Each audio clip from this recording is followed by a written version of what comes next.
আসসালামু আলাইকুম সম্মানিত ভিউয়ার্স।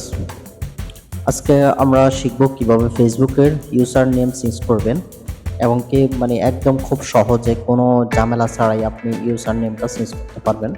তো নামটা আমরা কাজ শুরু করার আগে আপনাদের কাছে একটা অনুরোধ, আমার চ্যানেলটাকে একটা সাবস্ক্রাইব করে আমার ভিডিওটাতে একটা লাইক একটা কমেন্ট করে দিবেন প্লিজ। তো আমরা এখন চলে যাব আমাদের মূল কাজে আসার জন্য আমরা সর্বপ্রথম চলে যাব আমাদের ক্রোম ব্রাউজারে আসার পর আমাদের যে ফেসবুকটা আছে, যে ফেসবুকের আন্ডারে আমাদের যে পেজটা, তো সেই পেজটাকে আমরা আগে খুলে নেব। এই হলো আমার ফেসবুক পেজ 9টেক চ্যানেল। তো আপনারা আমার ফেসবুক পেজটাকে ফলো করে দিবেন আর আমার চ্যানেলটাকে সাবস্ক্রাইব করে দিবেন। তো আমরা চলে যাই আমাদের মূল কাজে আসার জন্য আমাদের আগে আমাদের যে পেজটা, সে পেজটাকে আমাদের সিলেক্ট করে নিতে হবে এখান থেকে। তো আমি আমার পেজটাতে ক্লিক করে দিলাম।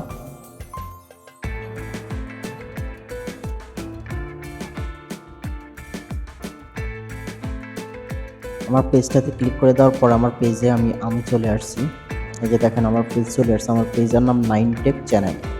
তো আমার পেজে আসার পর এই যে এখানে দেখেন সেটিংস নামের একটা অপশন লেখা আছে হাতের বাম পাশে।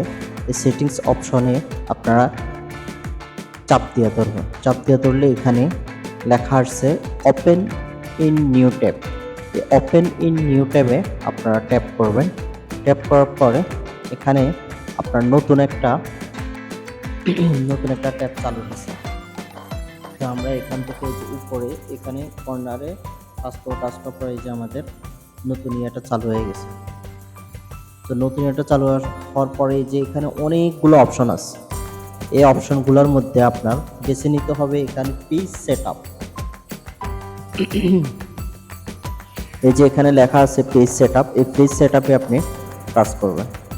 পেজ সেটআপে আসার পর এই যে এখানে একদম খুব সহজে আপনি এখন আপনার যে মূল কাজ, আপনার মূল কাজ চলে আসছেন। এই যে দেখেন আমার নেম 9টেক চ্যানেল, তার পাশে লেখা আছে ভিউ। এই ভিউতে আমি টাচ করব। ভিউতে টাচ করার পরে এই যে এখানে তারপর যে এই যে এখানে আপনি এডিট দিবেন।